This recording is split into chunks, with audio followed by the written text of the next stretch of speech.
Assalamualaikum warahmatullahi wabarakatuh. Innal hamdalillah nahmaduhu wa nasta'inuhu wa nastaghfiruh. Wa na'udzu billahi min shururi anfusina wa min sayyiati a'malina. Man yahdihillahu fala mudhillalah wa man yudlil fala hadiyalah. Wa asyhadu an la ilaha illallah wahdahu la syarikalah. Wa asyhadu anna Muhammadan abduhu wa rasuluh. Ya ayyuhalladzina amanu taqullaha haqqa tuqatih wa la tamutunna illa wa antum muslimun. Ya ayyuhan nasu taqu rabbakumul ladzi khalaqakum min nafsin wahidah wa khalaqa minha zawjaha wa batha minhuma rijalan katsiran wa nisaa'a wattaqullaha alladzi tasaaluna bihi wal arham innallaha kana 'alaikum raqiba. Ya ayyuhalladzina amanu taqullaha wa qulu qawlan sadida yuslih lakum a'malakum wa yaghfir lakum dhunubakum wa man yuti'illaha wa rasulahu faqad faza fawzan 'azima amma ba'd.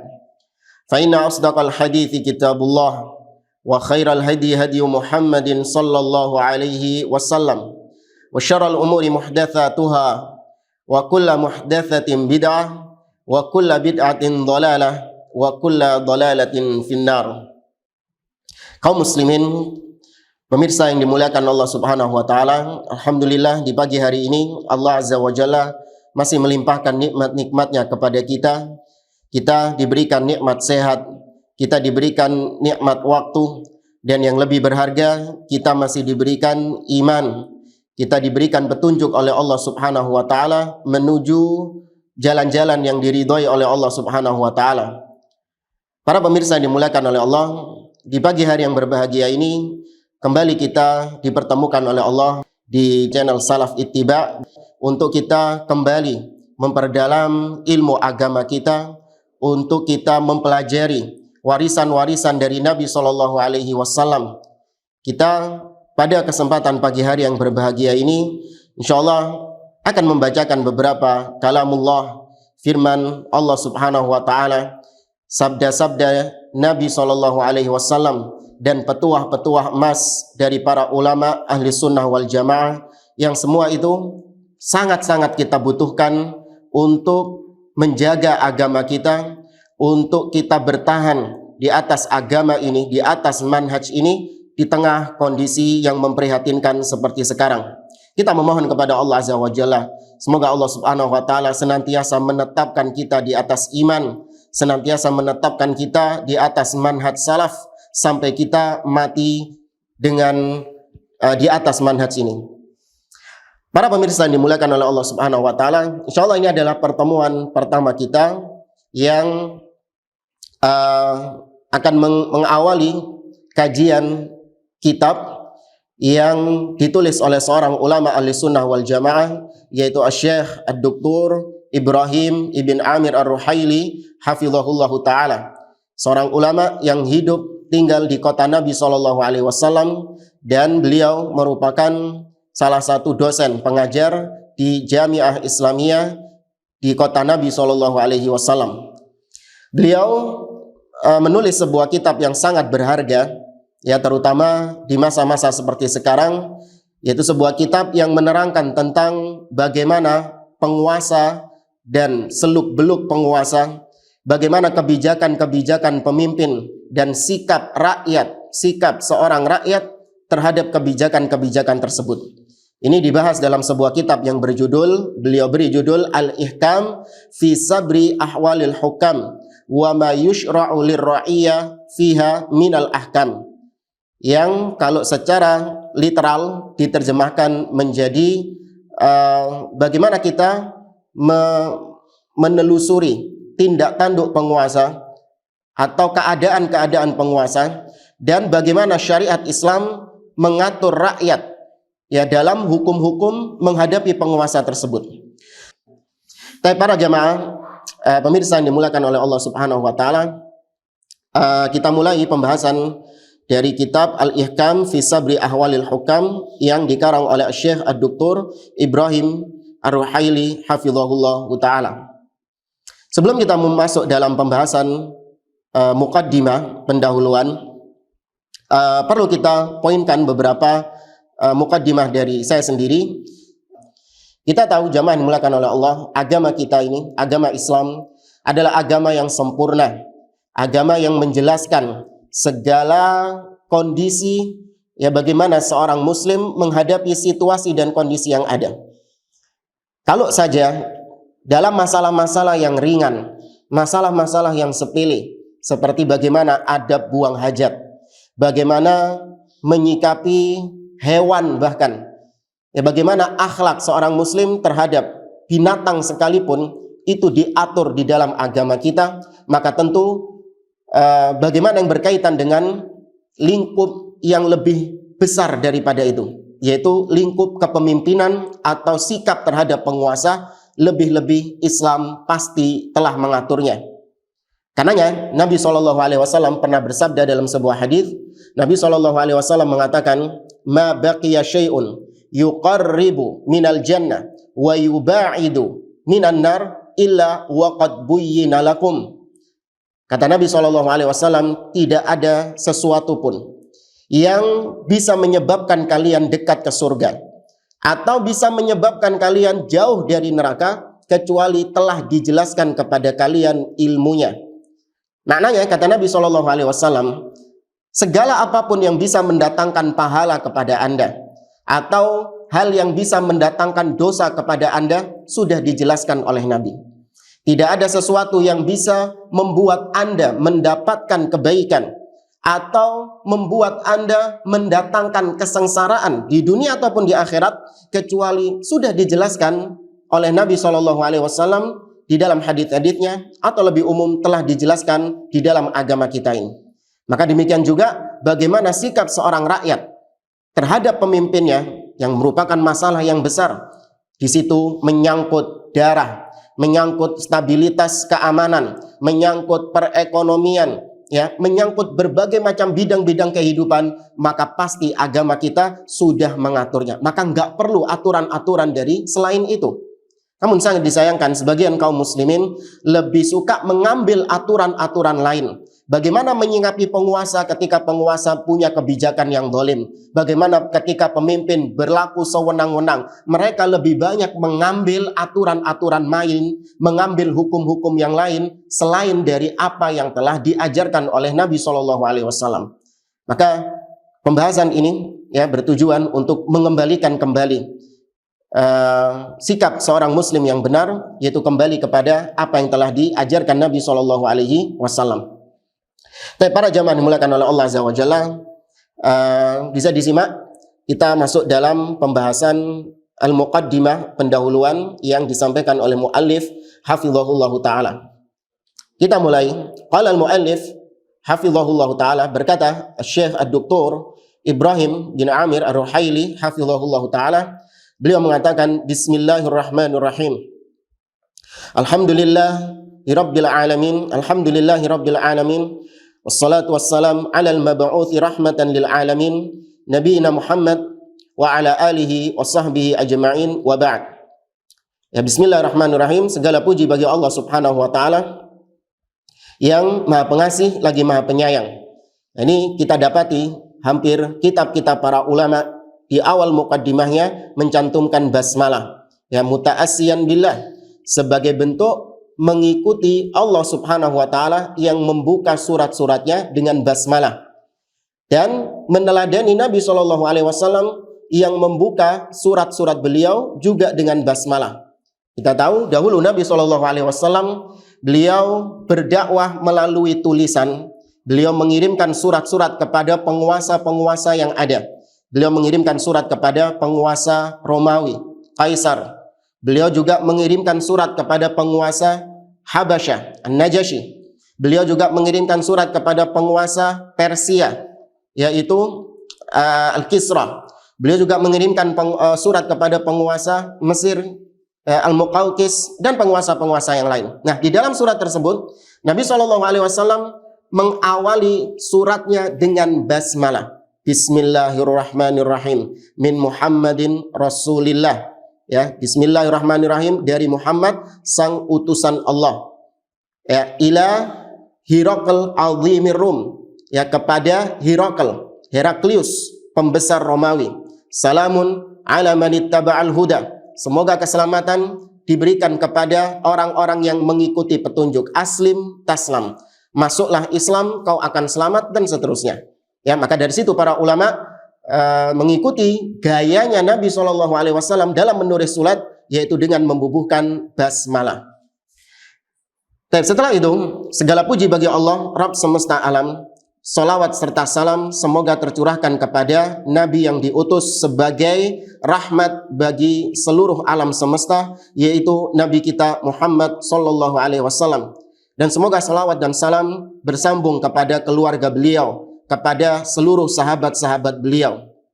Kemudian wa ba'd, setelahnya beliau mengatakan fa inna mas'alatal khilafati wal imamati min awailil masail allati hasala fiha an-niza'u fi sadril ummah wa nasha'at an su'i fahmiha al-bid'ah fatashayya'a min ajliha syi'ah wa kharajat bisababiha al-khawarij wa tawallada an dhalika ma tawallada min fitanin 'azimah fit takfiri wastibahati dima'il muslimin.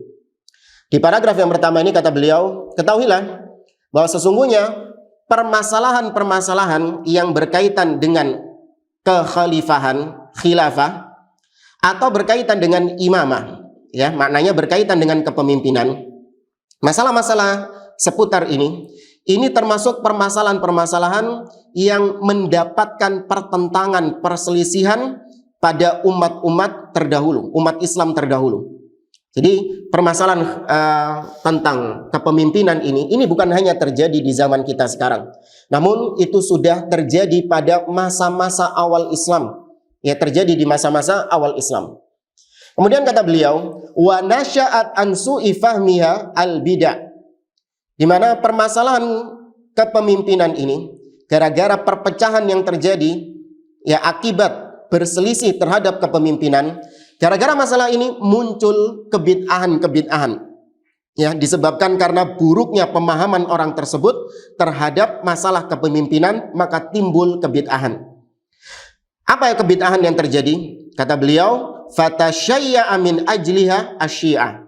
Gara-gara masalah kepemimpinan, nggak paham tentang masalah kepemimpinan, muncul firqah yang namanya Syiah Ar-Rafidah, yang kita kenal sampai sekarang sebagai kelompok orang-orang munafik yang ada di tengah-tengah kaum muslimin, di mana mereka menganggap pendapat orang-orang Syiah ini tentang masalah kepemimpinan, bid'ahnya mereka adalah mereka menganggap pemimpin itu harusnya dari kalangan Ahlul Bait.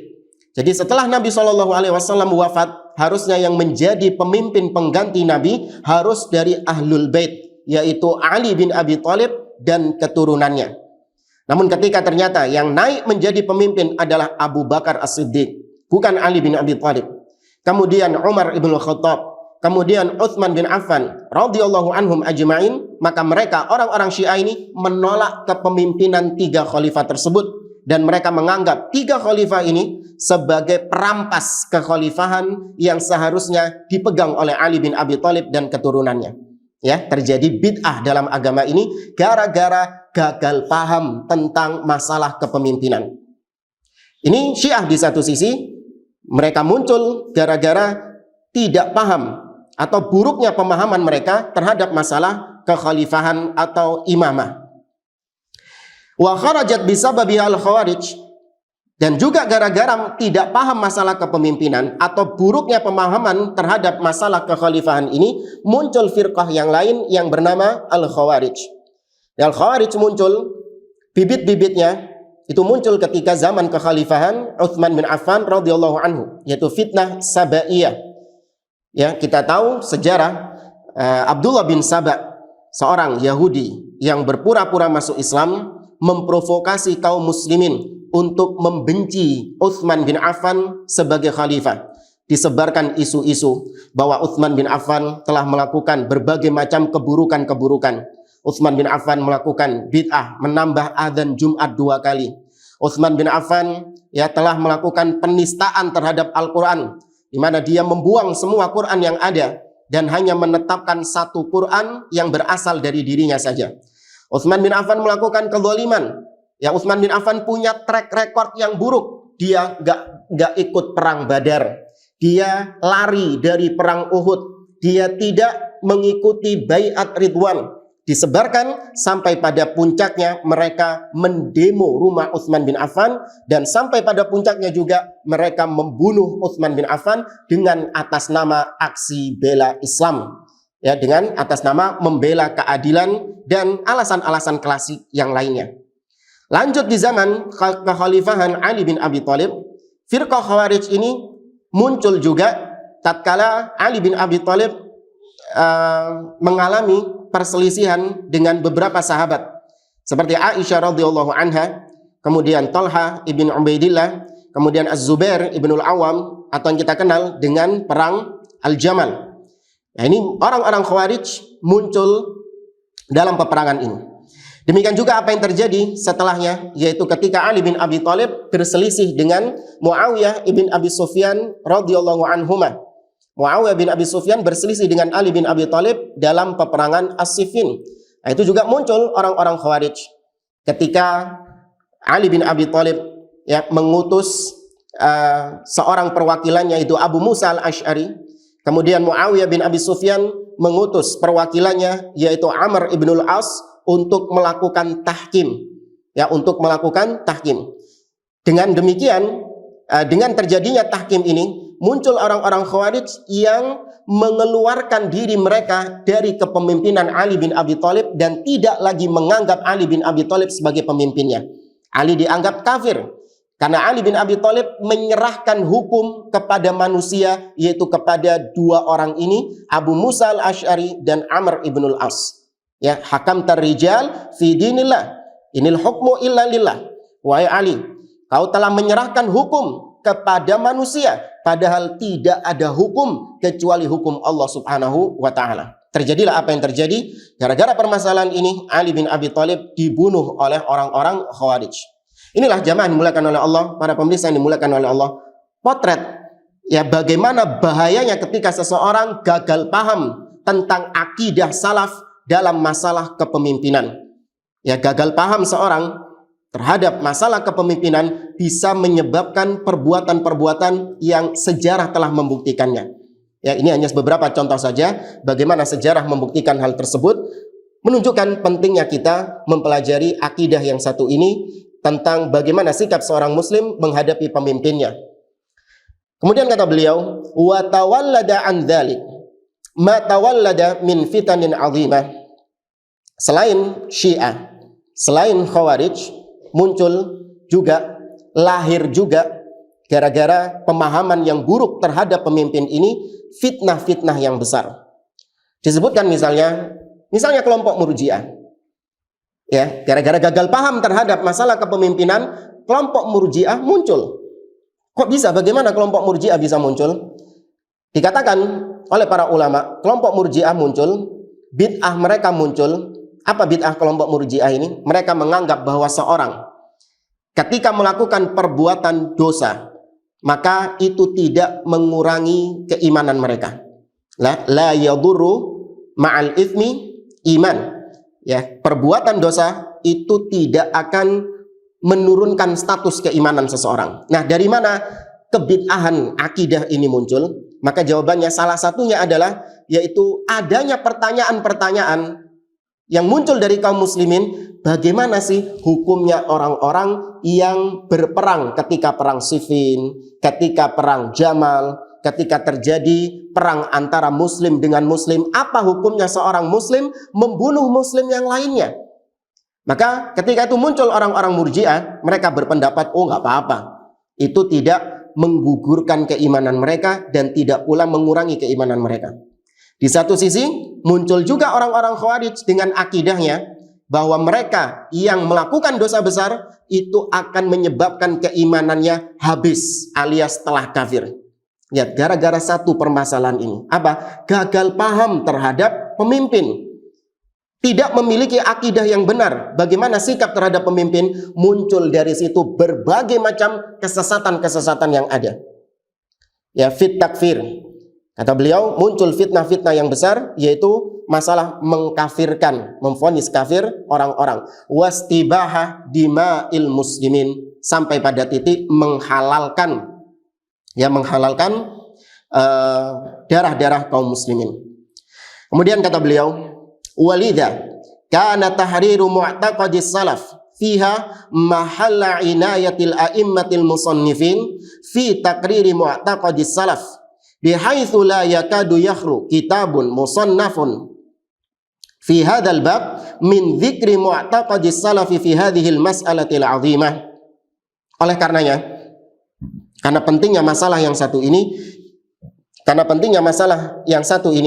Anda akan dapati kitab-kitab para ulama-ulama salaf terdahulu itu sangat concern, ya, mereka sangat perhatian terhadap masalah pemimpin, ya, dan bagaimana menjelaskan sikap seorang muslim terhadap pemimpinnya. Ini menjadi akidah yang sudah dikhususkan oleh para ulama-ulama salaf dari zaman dahulu sampai zaman sekarang.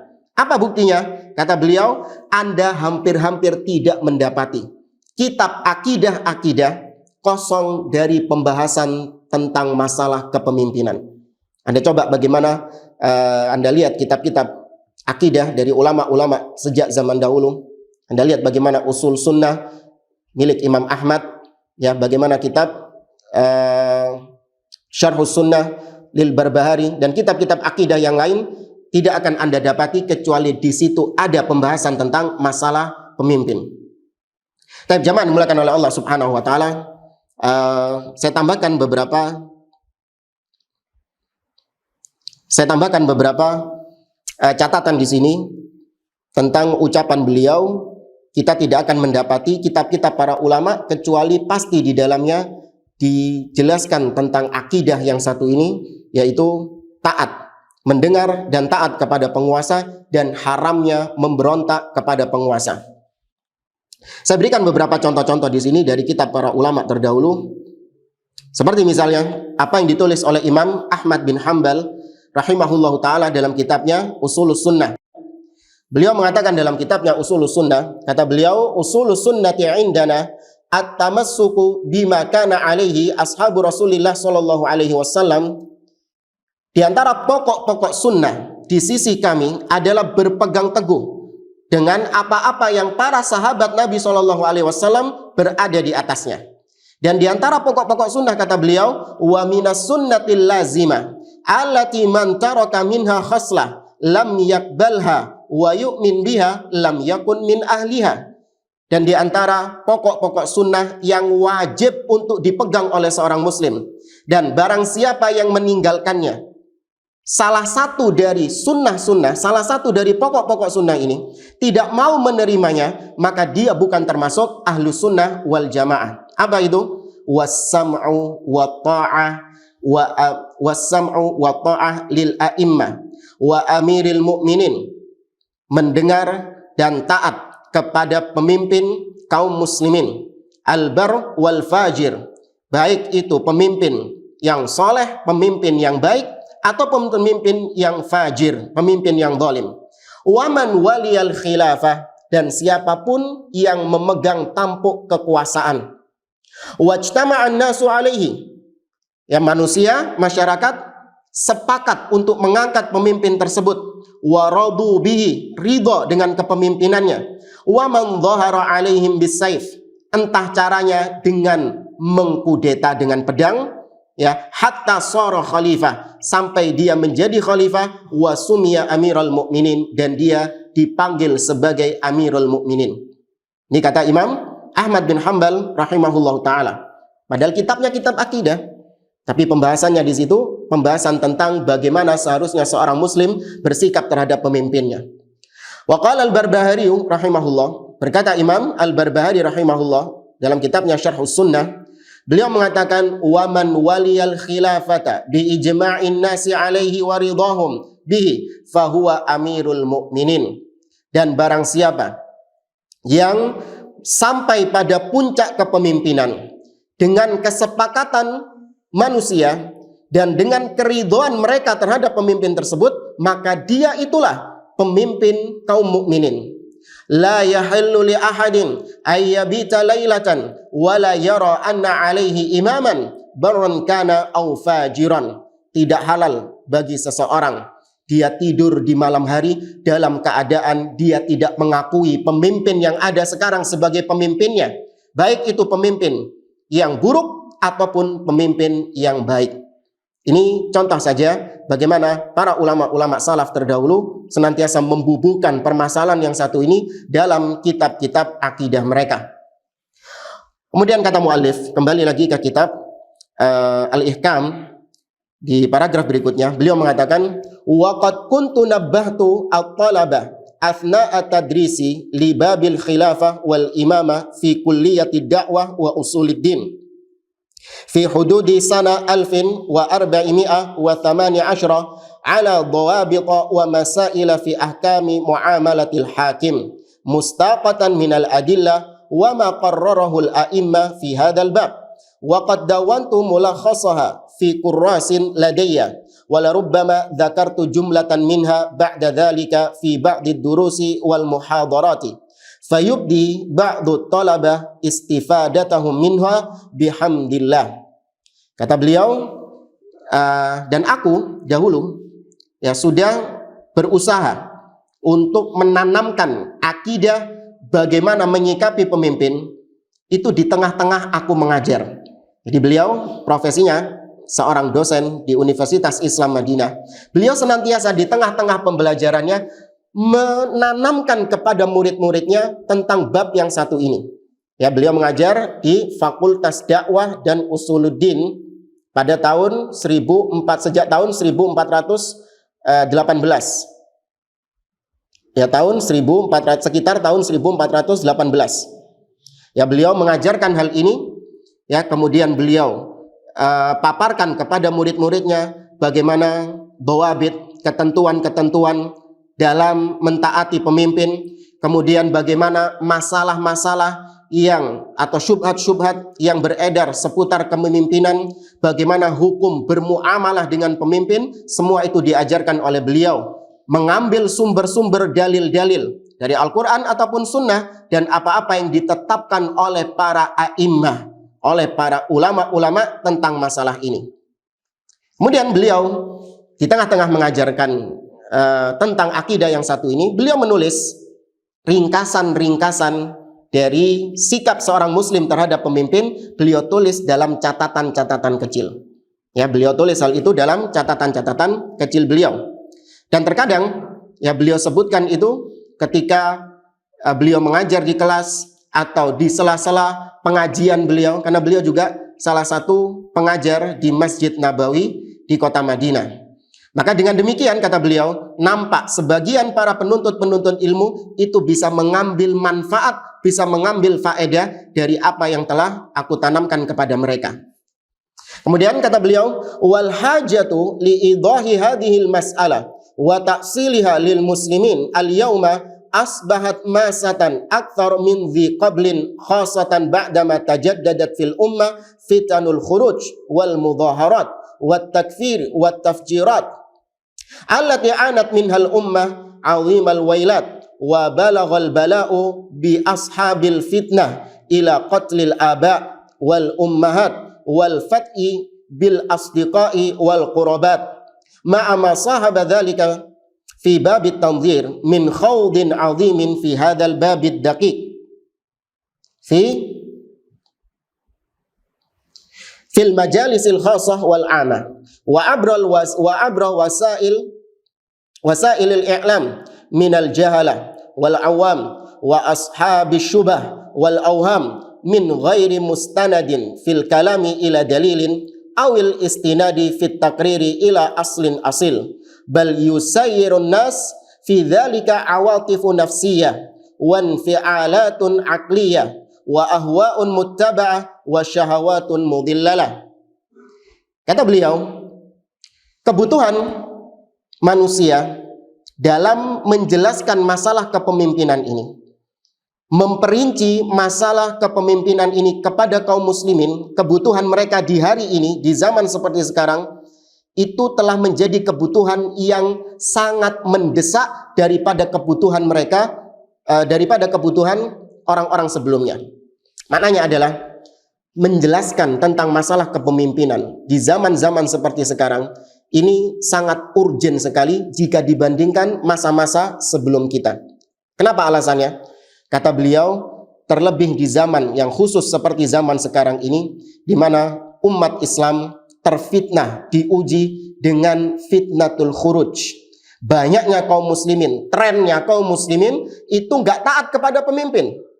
Bahkan yang taat kepada pemimpin ini dianggap sebagai penjilat, dianggap sebagai julukan-julukan atau disematkan kepada mereka julukan-julukan yang buruk.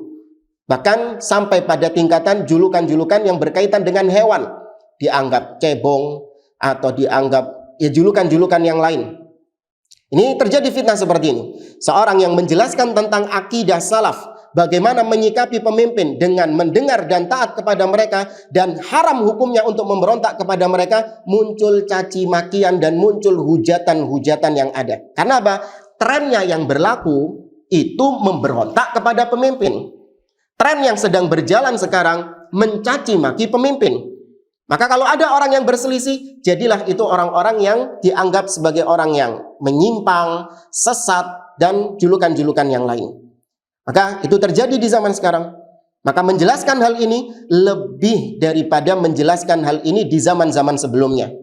Wal mudhaharat, muncul fitnah demonstrasi. Ya, betapa gampangnya seseorang melakukan demo dengan mengatasnamakan umat Islam. Ya, segelintir orang nggak suka dengan kebijakan pemimpin, kemudian melakukan aksi-aksi demo dan mengatasnamakan umat Islam. Padahal hanya kepentingan-kepentingan politik semata. Hanya kepentingan para tokoh-tokohnya saja. Namun yang dikorbankan adalah orang-orang awam. Yang dikorbankan adalah orang-orang yang mereka sebenarnya memiliki niatan yang baik. Membela agama. Mereka ingin untuk mengadakan perbaikan-perbaikan. Namun karena yang menyetir mereka adalah orang-orang yang buruk, yang menyetir mereka adalah orang-orang yang sesat, ya, provokator-provokator, maka jadilah mereka ikut-ikutan tersesat, padahal niatan-niatan mereka niatan-niatan yang baik. Sejarah telah membuktikan bagaimana dahulu ketika zaman Utsman bin Affan, orang-orang yang mendemo rumah Utsman bin Affan, awalnya mereka keluar menuju Utsman bin Affan, tujuannya untuk menasihati Utsman, tujuannya untuk meluruskan kesalahan-kesalahan Utsman, tujuannya adalah untuk perbaikan-perbaikan. Namun karena yang menunggangi mereka adalah provokator-provokator, ahlus syarr, orang-orang yang memang memiliki keburukan sejak awal, jadilah mereka melakukan tindakan sampai pada tingkatan membunuh Utsman bin Affan. Ya, inilah keburukan-keburukan demonstrasi. Ya, maka kalau ada yang mengatakan, oh ini kan demonya demo damai, ya demonya demo damai, lihat yang ditonjolkan apa? Nggak ada rumput yang terinjak di sini. Tidak ada semut yang mati gara-gara demo ini. Tidak ada sampah yang berkeliaran. Yang ditonjolkan itu sama mereka. Ya, ini demo yang damai, demonstrasi yang damai. Tidak ada bakar-bakar ban, ya, tidak ada tanaman yang terinjak tadi, tidak ada orang yang terzolimi. Klaimnya seperti itu. Padahal berapa banyak orang-orang yang terzolimi gara-gara perbuatan demonstrasi mereka. Berapa banyak jalan-jalan yang ditutup. Orang-orang yang bekerja, ambulans-ambulans yang mau lewat, orang-orang sakit yang memang memerlukan jalan tersebut gak bisa lewat. Ditutup gara-gara kepentingan-kepentingan segelintir orang yang memperturutkan hawa nafsunya. Ini bungkam mereka hal ini. Yang penting apa? Rumputnya nggak terinjak. Yang penting nggak ada sampah. Ini yang ditonjolkan. Itu yang katanya demo yang damai. Padahal Nabi SAW diriwayatkan oleh Imam Abu Dawud dalam sunannya. Para sahabat dikisahkan, sebagian mereka ketika diperintahkan oleh Nabi SAW untuk melakukan satu peperangan, didapati mereka itu saling memenuhi jalan-jalan, sehingga ada tempat-tempat singgah, rumah-rumah yang sempit gara-gara jalanan ditutup.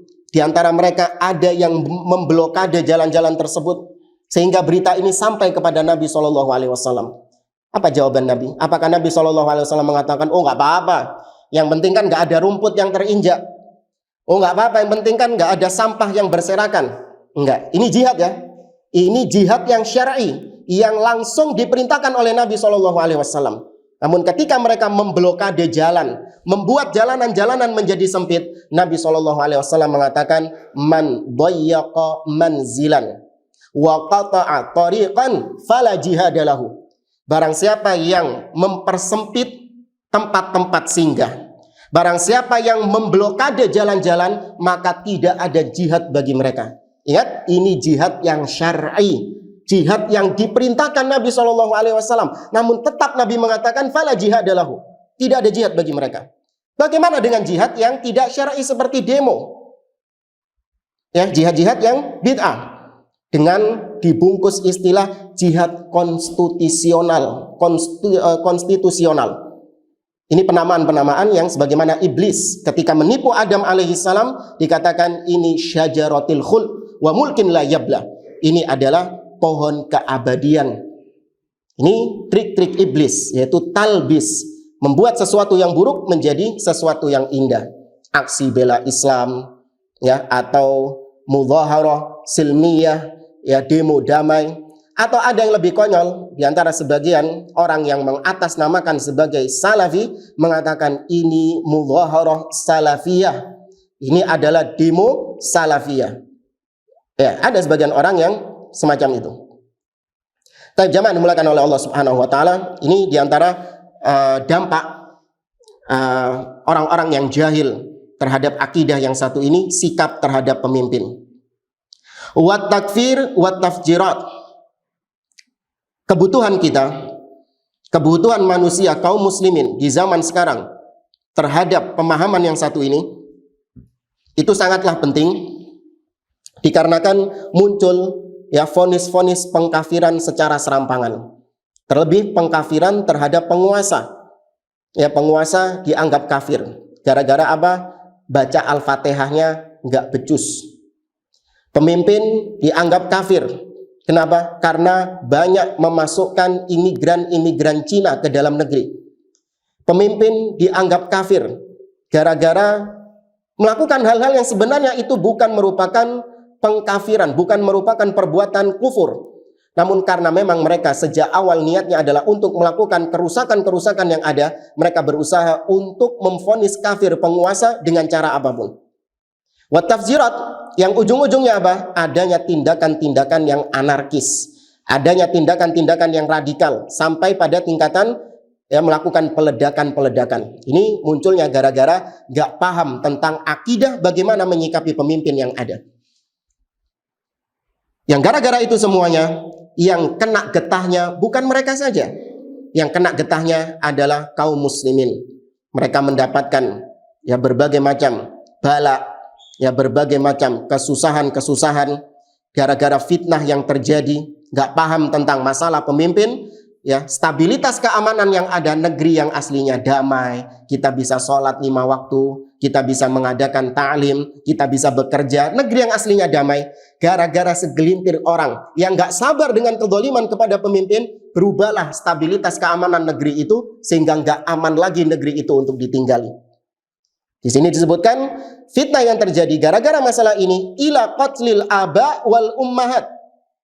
Terjadinya sampai pada membunuh ayah atau membunuh ibu, membunuh orang tua sendiri.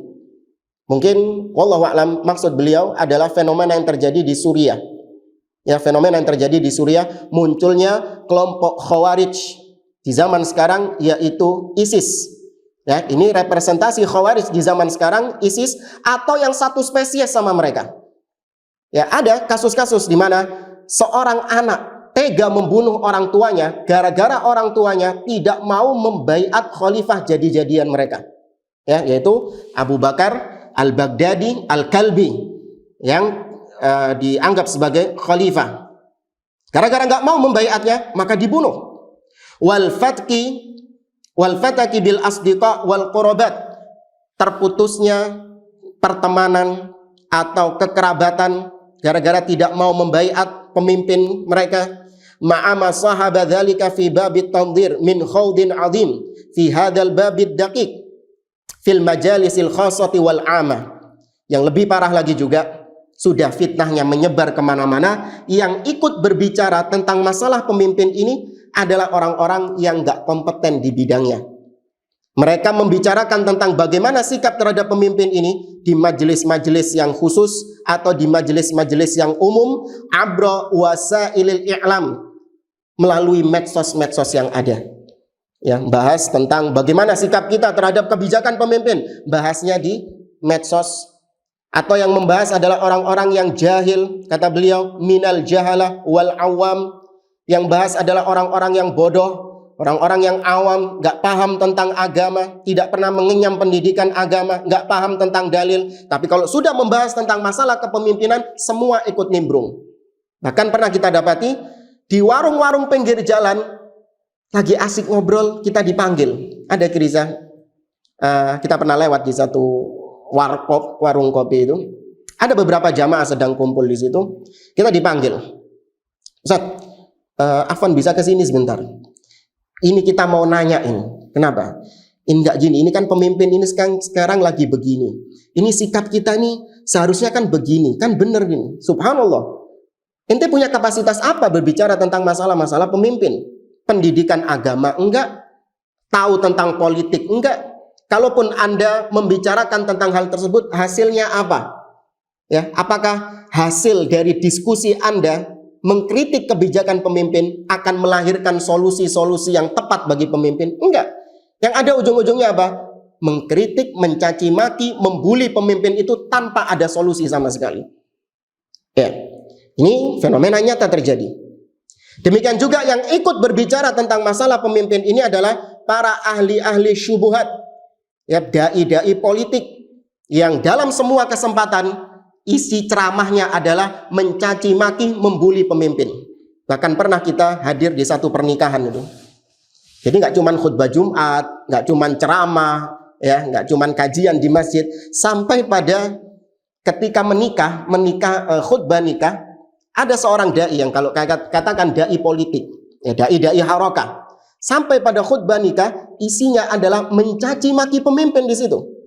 Bahkan yang lebih konyol lagi, ketika menasehati kaum muslimin di pekuburan.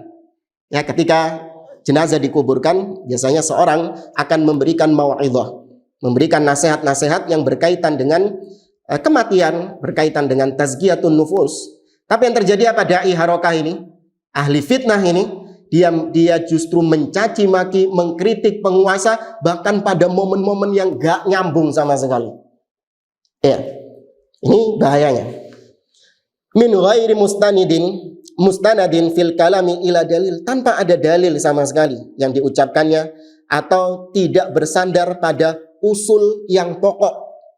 Ya, tidak bersandar pada usul yang pokok dari agama ini. Bal yusayyirun nasu fi dzalika awatif nafsiyah. Yang ada apa? Dia membahas tentang masalah politik, mengkritik pemimpin, itu berangkat dari selera politiknya saja. Wan fi'alatun aqliyah, atau berangkat dari akalnya saja. Ya, dia mengkritik pemimpin karena menurut akalnya, oh ini enggak pas. Ya, kalau kita ingat pada pertemuan yang lalu, kebijakan pemimpin yang nggak pas bagi otak Anda, itu terkadang hanya nggak pas bagi otak Anda.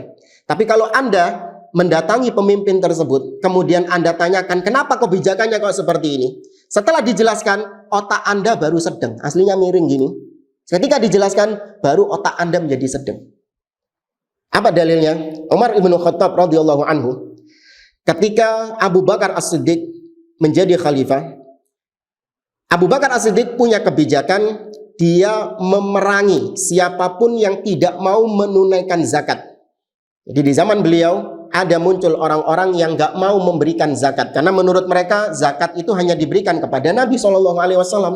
Maka ketika Nabi SAW wafat, maka tidak ada lagi kewajiban zakat atas mereka, dan Abu Bakar tidak diberikan atau tidak dibayarkan zakat kepada Abu Bakar As-Siddiq. Abu Bakar bersumpah, Abu Bakar mengancam mereka, kalau nggak mau bayar zakat, aku akan perangi mereka.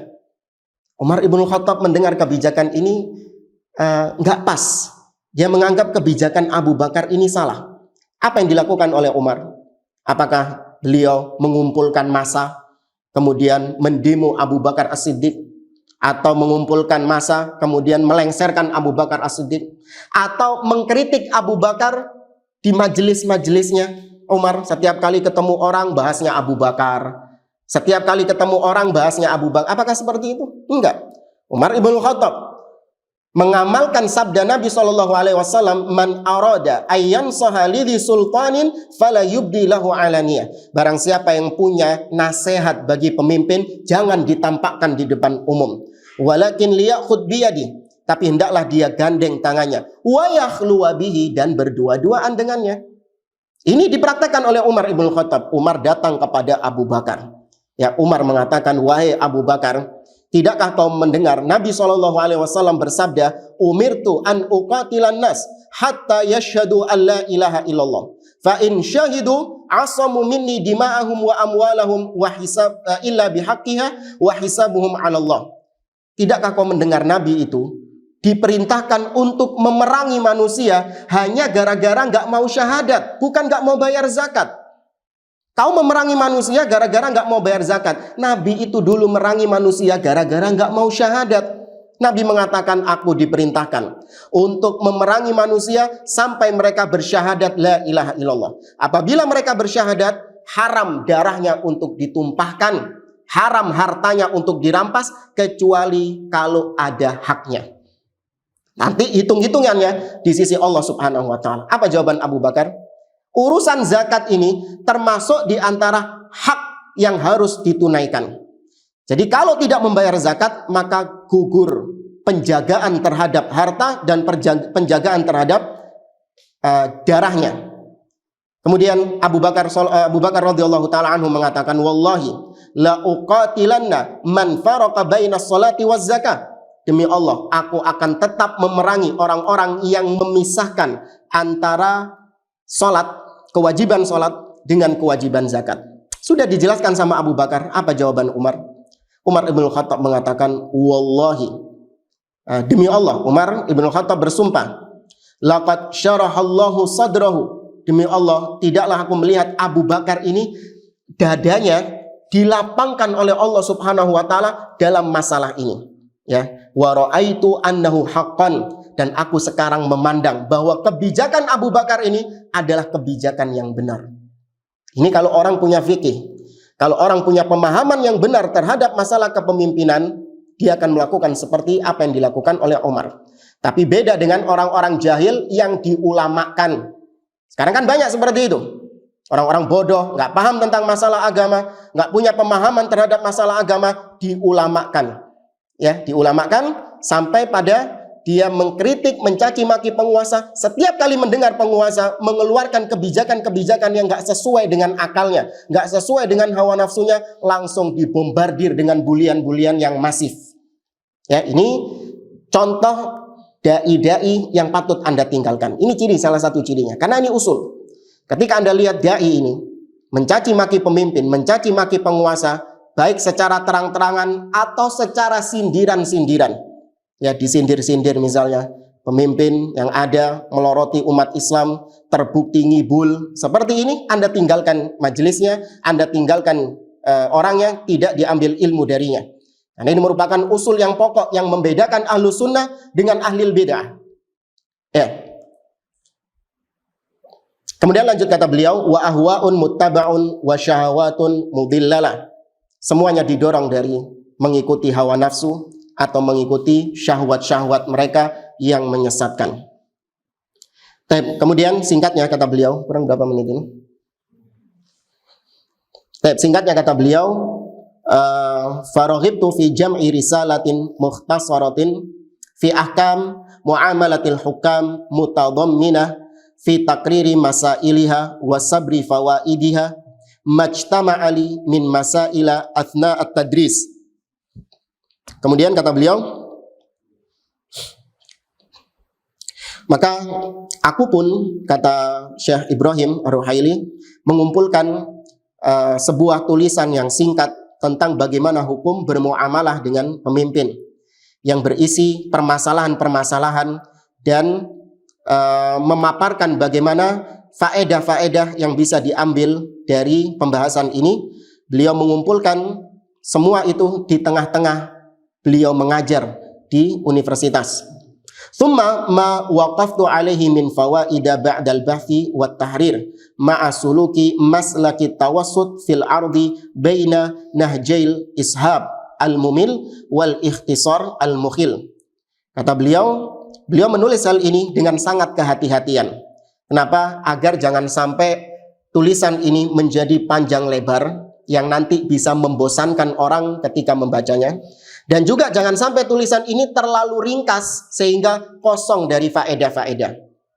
Wa qad tahayyartu laha isman yakshifu an haqiqatiha fasammaituha al-ihkam fi sabri ahwalil hukam wa ma yushra'u lirra'iyati fiha minal ahkam. Maka aku pilih sebuah nama yang sangat pas untuk menjelaskan hakikat dari pembahasan ini, dan aku beri nama buku ini adalah Al-Ihkam fi Sabri Ahwalil Hukam.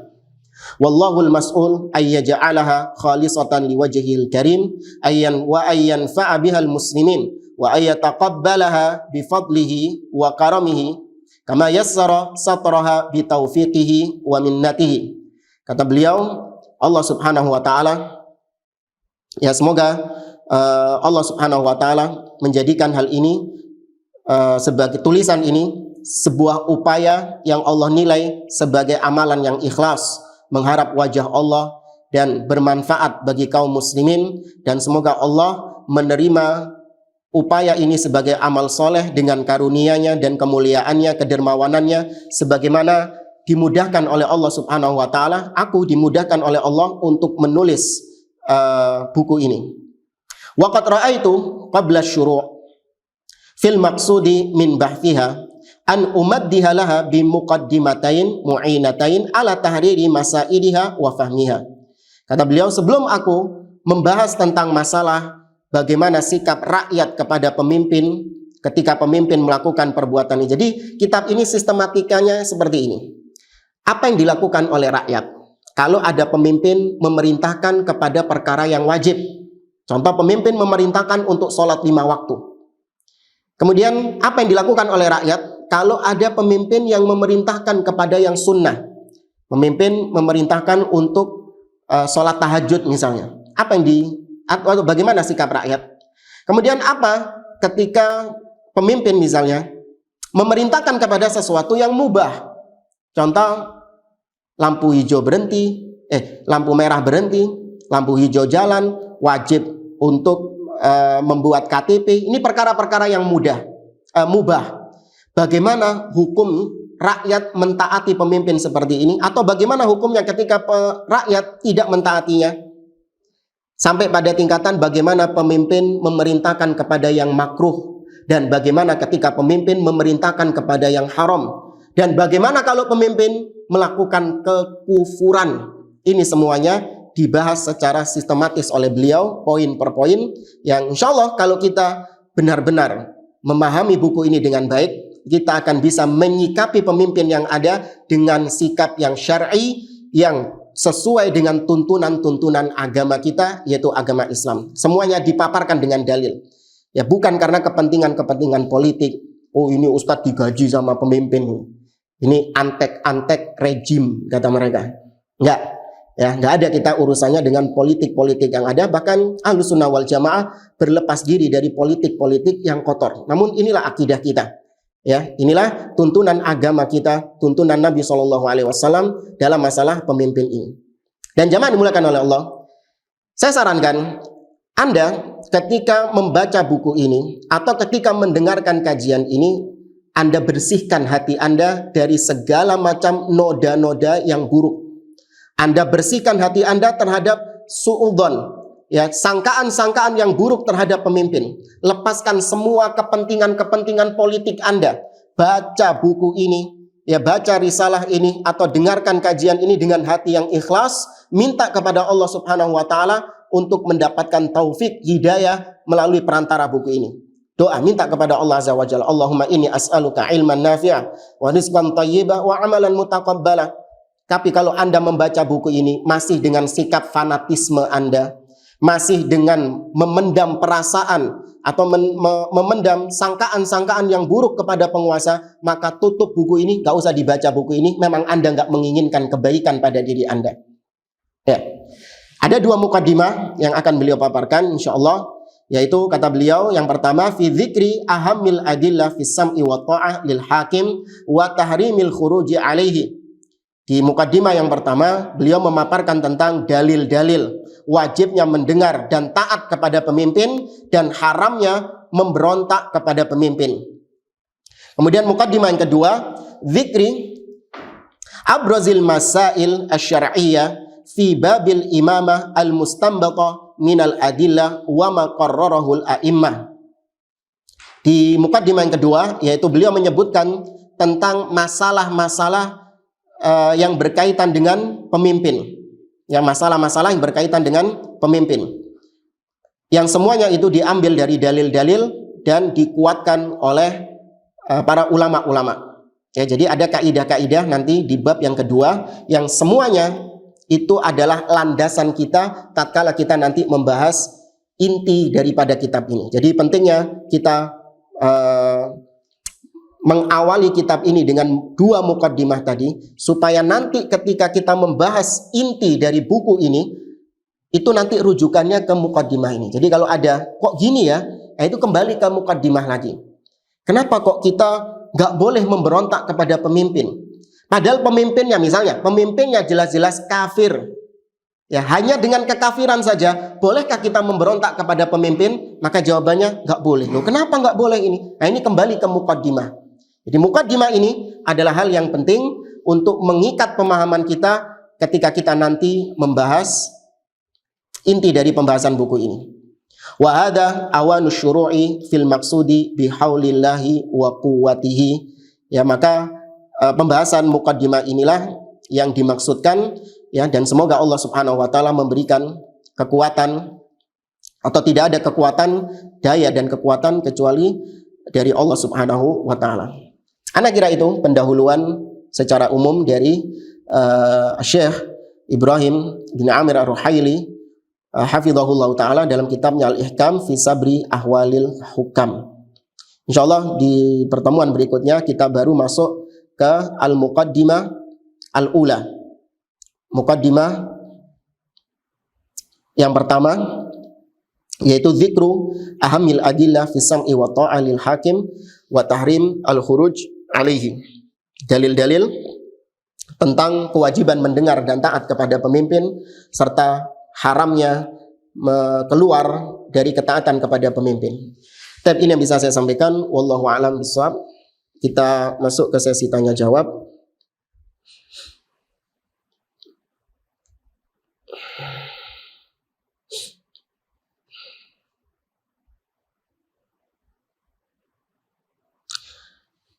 Kita baca beberapa pertanyaan yang masuk. Assalamualaikum Ustaz. Waalaikumsalam warahmatullahi wabarakatuh. Bagaimana cara menjawab syubhat? Islam membolehkan menentang pemimpin secara terang-terangan. Dibuktikan dari diajarkan untuk mengingatkan imam ketika salah pada saat sholat berjamaah.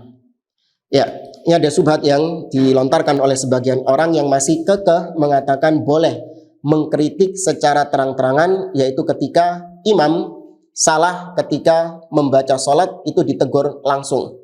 Seperti ketika imam melebihkan rokaat langsung ditegur dengan subhanallah.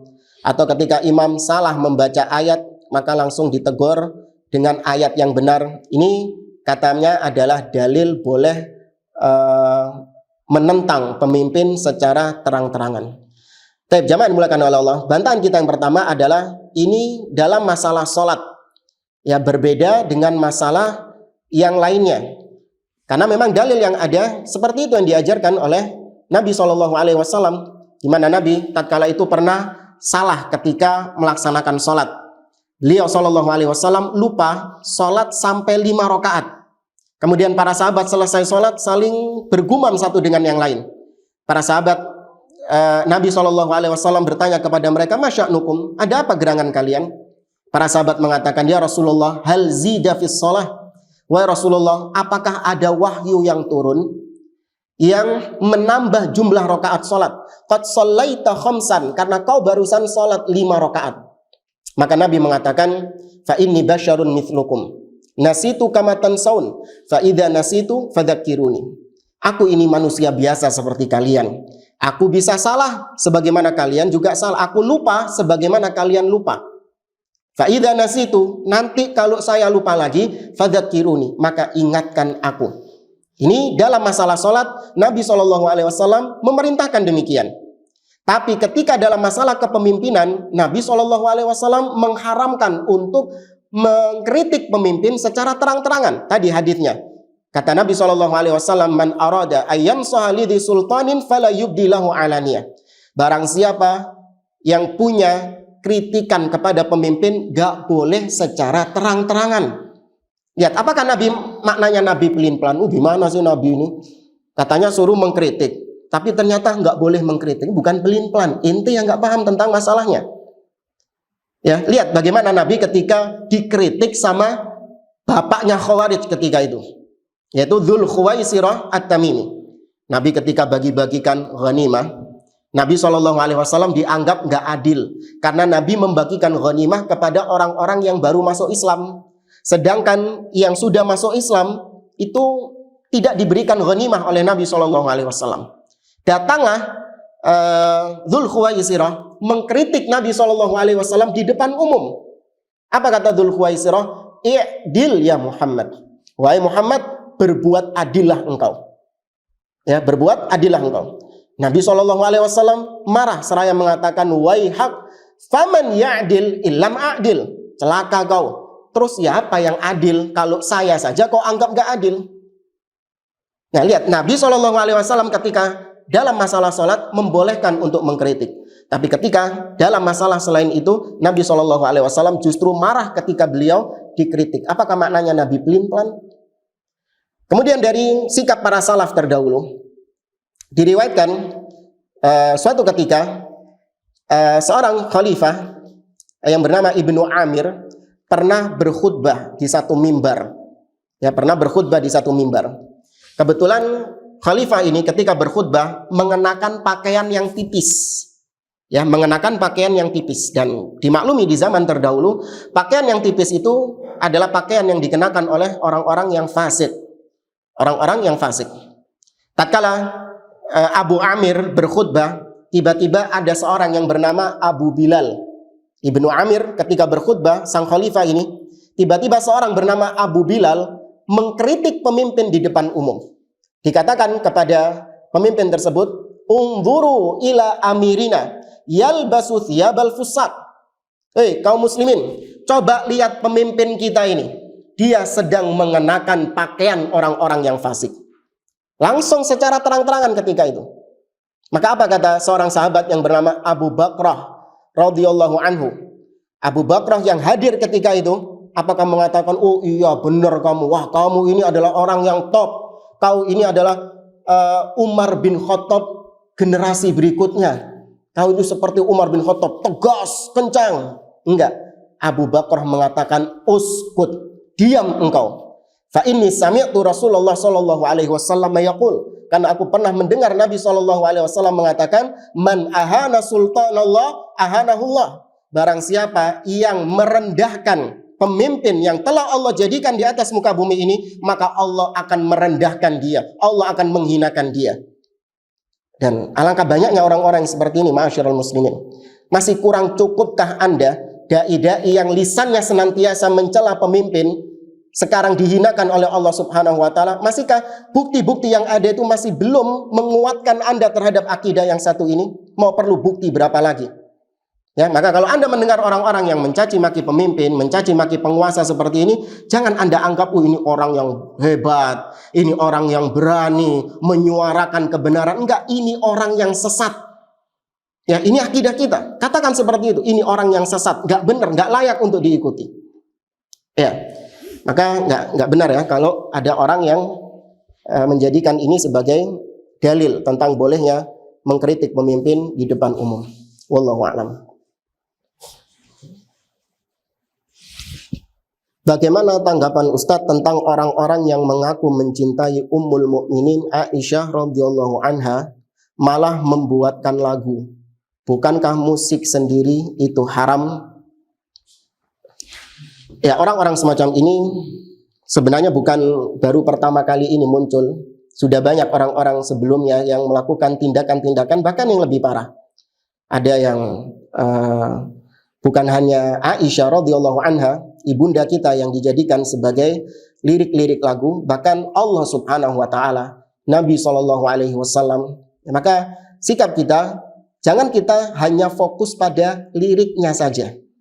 Ya, kebanyakan orang nggak terima, marah ketika muncul lagu yang menggambarkan tentang Aisyah radhiyallahu anha. Kenapa? Hanya cuma sekedar liriknya. Kita mengatakan meskipun liriknya bagus, atau bahkan mungkin nggak ada lirik, meskipun nggak ada liriknya sama sekali, tetap itu hal yang haram. Karena musik itu adalah sesuatu yang haram di dalam Islam. Sebaik apapun liriknya, seindah apapun liriknya, musik tetap haram di dalam Islam, bukan sarana dakwah. Nabi SAW mengatakan dalam Sahih Bukhari, Nabi mengatakan la yakunanna aqwamun min ummati yastahilluna al-hira wal harira wal ma'azif wal khamra wal ma'azif. Akan ada kelak di antara umatku di akhir zaman yang mereka menghalalkan sutra, menghalalkan khamar, dan menghalalkan musik. Ya, Nabi SAW menggabungkan item-item itu dengan musik, menunjukkan tentang keharaman musik. Dan tidak ada dalam sejarah Islam, ya, para salaf terdahulu berdakwah dengan musik. Ya, padahal mereka adalah orang-orang yang giat dalam berdakwah, namun tidak didapati mereka menjadikan musik sebagai dakwah.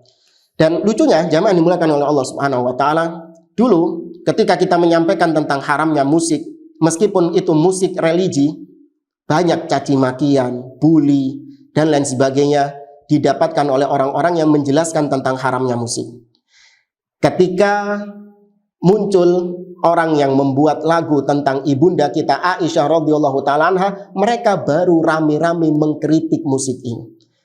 Kalau Ahlussunnah enggak, sudah sejak awal sebelum keburukan itu muncul, Ahlussunnah adalah orang-orang yang sudah mengharamkan hal itu. Tapi kalau orang-orang apa? Ketika fitnah itu muncul, baru mereka rame-rame mengharamkannya. Kita enggak.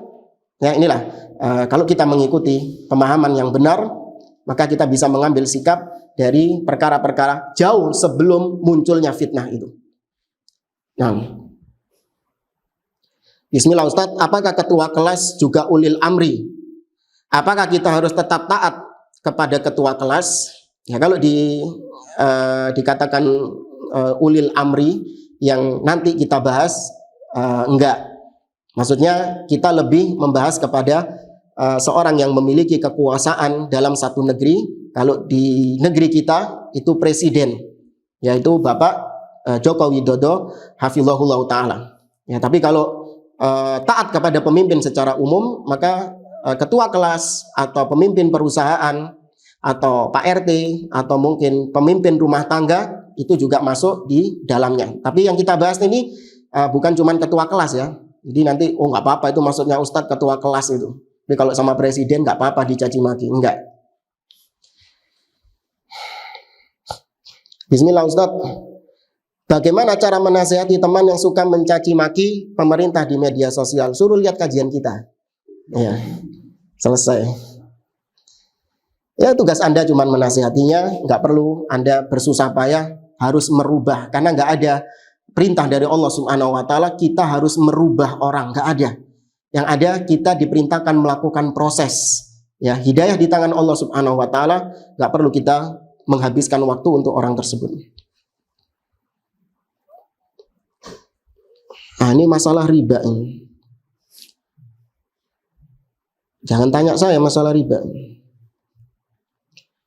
Apa saja syarat-syarat pemerintah yang bisa dianggap sebagai ulil amri? Nah, ini nanti pembahasan di pertemuan berikutnya ya.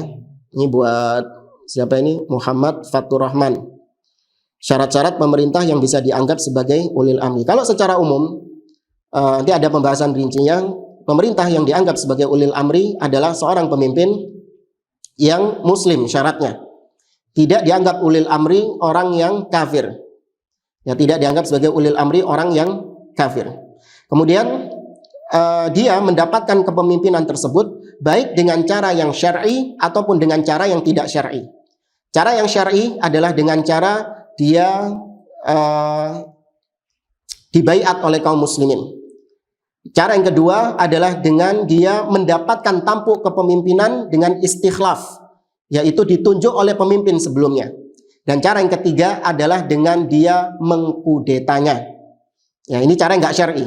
Kalau dua yang tadi cara yang syar'i, adapun yang ketiga itu cara yang tidak syar'i. Tapi ketiga-tiganya kalau terjadi dan dia diakui oleh kaum muslimin, maka dia itulah pemimpin kaum muslimin. Ya, dia itulah yang disebut sebagai ulil amri. Nanti ada rinciannya ya. Jadi sabar. Ada lagi ini. Ini ada dua lagi. Oke. Ustadz, bagaimana kiat-kiat kita agar bisa menahan diri dari agar tidak mengkritik pemimpin? Kiat-kiat, beberapa kiat-kiat agar kita tidak gampang-gampang mengkritik pemimpin. Bukan nggak boleh yang mengkritik pemimpin ini ya. Agar tidak mengkritik pemimpin, boleh mengkritik pemimpin, cuman caranya yang benar. Maksudnya agar kita tidak mencaci maki pemimpin. Ya. Maka yang pertama adalah landasi ketaatan Anda kepada pemimpin itu untuk beribadah kepada Allah Azza wa Jalla. Karena nanti dari dalil-dalil yang kita paparkan semua menunjukkan bahwa ketaatan kita kepada pemimpin bukan dalam rangka kita ini cari muka di hadapan pemimpin atau kita mengharapkan dunia dari taat dan patuh kepada pemimpin itu, enggak. Cuman semata-mata karena perintah Allah Subhanahu wa ta'ala, karena anjuran dari Nabi, dan kita sebagai hamba Allah, budak Allah, kalau ada perintah, budak yang baik itu adalah as-sam'u wa ta'ah, sami'na wa ata'na. Allah memerintahkan kita untuk taat kepada pemimpin. Ya ayyuhalladzina amanu atii'ullah wa atii'ur rasul wa ulil amri minkum. Taat kepada Allah, taat kepada Nabi dan pemimpin-pemimpin di antara kalian. Maka landasi ketaatan Anda dalam rangka beribadah kepada Allah Subhanahu wa ta'ala. Sebagaimana Anda taat kepada orang tua. Ya, apakah taat Anda kepada orang tua itu karena Anda ingin supaya Anda mendapatkan sesuatu dari orang tua? Enggak. Anda taat kepada orang tua karena memang perintah agama seperti itu. Apapun, bagaimanapun keadaan orang tua, agama melarang kita untuk durhaka kepada orang tua. Wa in jahadaka ala an tusyrika bi ma laisa laka bihi ilmun fala tuti'huma wa sahibhuma fid dunya ma'rufa. Dalam surah Luqman. Kata Allah, apabila mereka berdua, orang tua, memerintahkan kalian untuk berbuat syirik kepadaku, apa-apa yang kalian tidak memiliki ilmu tentangnya, fala tuti'huma, enggak boleh ditaati. Tapi enggak juga kita memberontak kepada orang tua. Maknya diganti sama mak yang lain, bapaknya diganti, dilengserkan dengan bapak yang lain, enggak. Allah mengatakan wasahibhuma fid dunya ma'rufa. Tetap pergauli mereka dengan pergaulan yang baik. Ya, wallahu a'lam. Ini ada ya nanti pembahasan tentang hal ini buat saudara Bayu. Ya, pantau terus kajian kita kitab ini.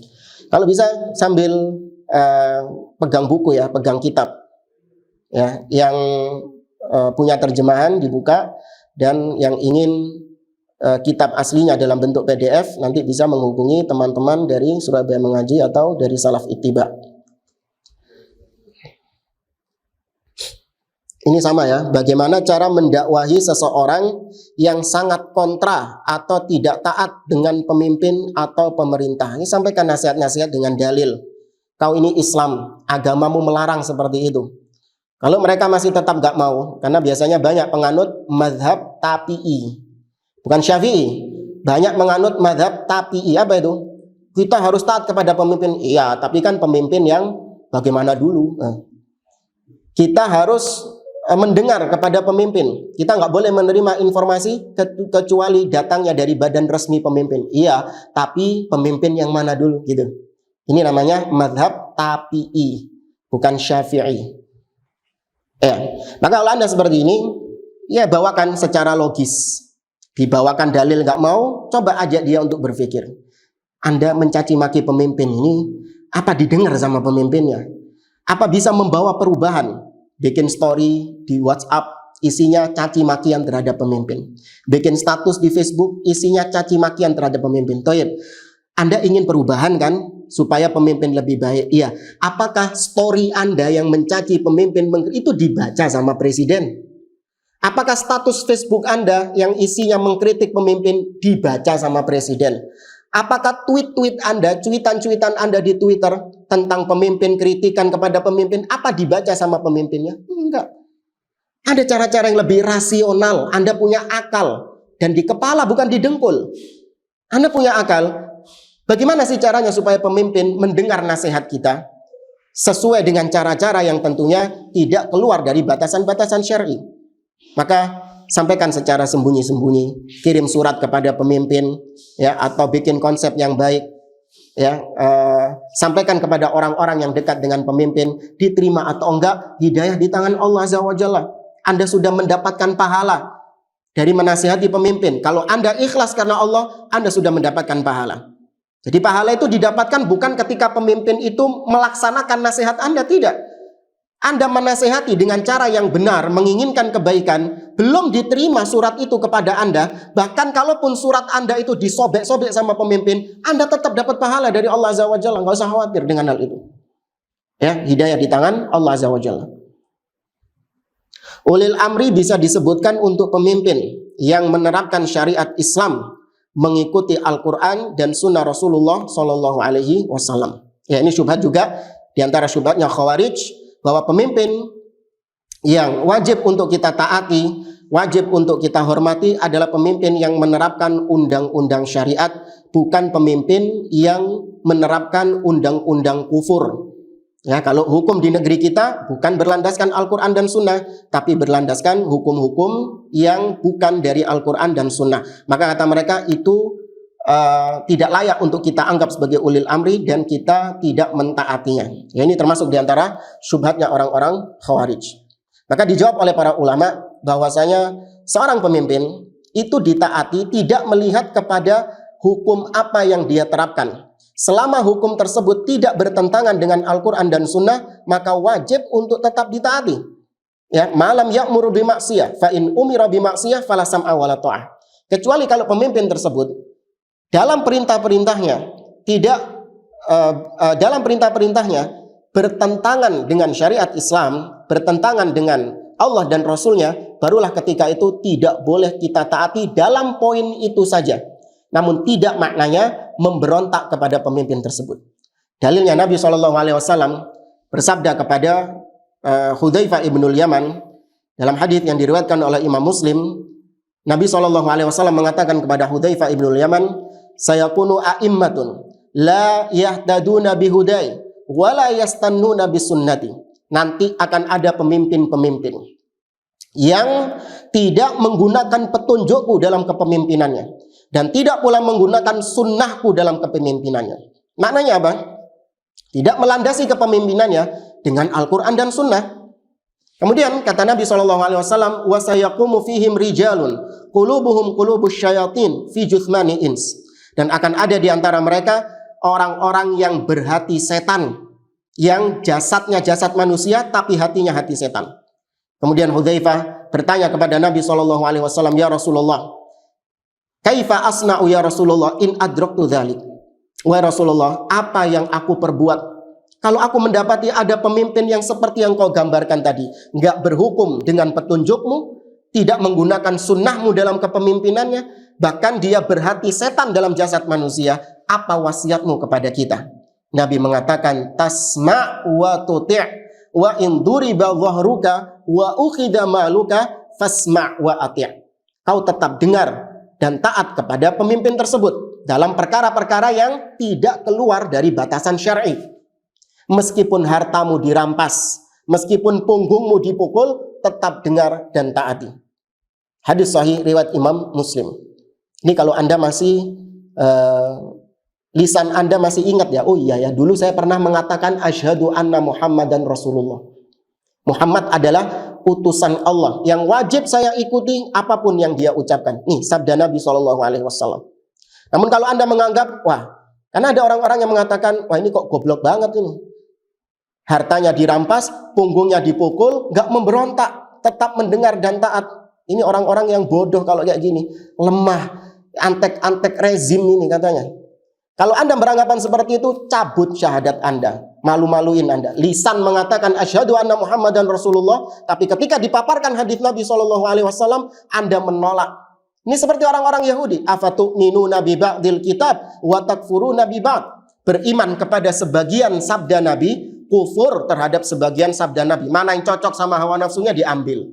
Tapi kalau nggak cocok dengan hawa nafsunya, waduh, ini kok kayak gini, ditolak sama dia. Ini sifatnya orang-orang Yahudi. Oh Ustadz, itu pemahaman Anda itu. Ya prakteknya nggak kayak gitu. Mau praktek siapa? Anda temukan satu salaf yang mempraktekkan hadis ini dengan cara-cara seperti Anda. Imam Ahmad bin Hanbal hidup di masa 3 kekhalifahan yang menggunakan hukum bukan dengan hukum Allah Subhanahu wa taala. Beliau hidup di pemerintahan Al-Ma'mun. Beliau hidup juga dalam pemerintahan Al-Wathiq dan Al-Mu'tasim. 3 pemerintahan ini menerapkan hukum yang bukan dari Al-Quran dan Sunnah. Apa itu? Mewajibkan untuk semua rakyat meyakini Al-Quran makhluk, bukan kalamullah. Kalau Anda tanya ini hukum apa? Ini bukan hukum dari Allah dan Rasulnya. Namun meskipun demikian, Imam Ahmad bin Hanbal tidak pernah memberontak kepada penguasa. Bahkan ketika dihadapkan penguasa, ketika beliau didebat oleh penasehat raja ketika itu, yaitu Ahmad bin Abi Duat, beliau memanggil penguasa yang ada dengan sebutan Ya Amirul Mukminin. Masih menganggap sebagai penguasa. Ini praktek salaf. Ya, dalil, kemudian lihat bagaimana praktek salaf. Ini juga ada penjelasannya nanti, insya Allah.